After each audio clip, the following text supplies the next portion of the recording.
One thing that we're doing in the Gears beta is the fact that there are those 2 maps that are definitely shipping, Checkout and Thrashball, but the other 2 maps are going to be decided by the community out of a pool of 4. When we looked at the beta, we were seeing we have 6 maps contenders, and there's 2 we want for sure. One is Checkout. This is one of our favorites at the studio. It's small, really shows off that intimate combat with the retro and the sawed-off shotgun. And then the Thrashball Arena, which is sort of Cole's home stadium. And we wanted that because that's sort of the theme for the beta. We got the Hanover Cougars, it's all about Thrashball Cole. So we're bringing those 2, and then we're going to let the fans decide on the other 2 out of the 4. And so if they just go to the Gears of War Facebook page, they can actually vote over this weekend and help us decide.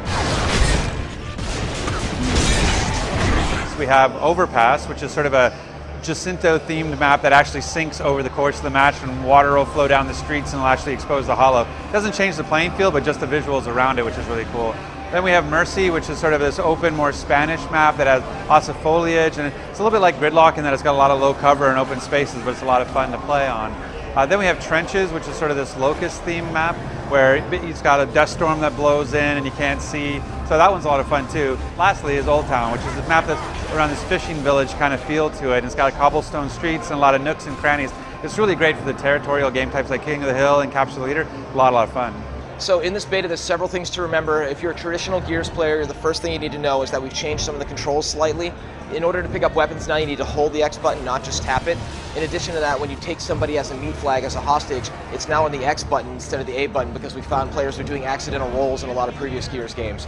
On top of that, there's a lot of strategy with the different weapons that ship in the beta. The sawed-off shotgun is an extremely powerful weapon, but you need to be right on top of your enemies to do it. However, if you have a guy that's reviving another guy or a couple of enemies that are near each other, you can actually jib 3 or 4 guys at the same time, which is incredibly gratifying.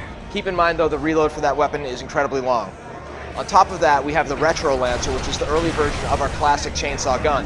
It has a bayonet on the end, and if you hold B, you can do a bayonet charge where your character screams and spears people. Remember, you get extra XP points for doing those kills as well as executing people, so you're going to want to do those this time around. On top of all this, we also have the one-shot, which is what I like to call the elephant gun. It's a very heavy weapon that has a sniper scope on it. If you can manage to get that laser scope on somebody for about 3/4 of a second, you'll hear a beep, pull the trigger, and then you pink miss them.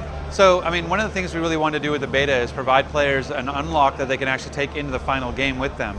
And so that's a part of a big thing. When you look at Gears of War 3 overall, unlocking characters, character variants, weapon skins, medals with that give you a title in multiplayer, these are all things that we wanted to build into sort of our level progression in the game. So 2 of the big ones are Thrashball Cole. So we have a Cole variant that's him in his football uniform, Thrashball uniform. And so if you play a certain amount of matches and then you play as him for a little bit, you'll actually get to keep that on day 1 when you buy the game. And our big one is the Golden Retro Lancers. And so if you play like 90 matches in the beta, you'll actually unlock this. And then if you kill like 100 people with it, it'll be yours. So on September 20th, you open the box, put it in, there's your Gold Retro that you can go and own people with. The beta will be coming out roughly around mid-April. We're still ironing out what the exact date's going to be. The game will actually be coming out on September 20th, 2011. Really nice to finally have that release date. And you can check out more on Gears of War 3 at IGN.com. Oh, shit.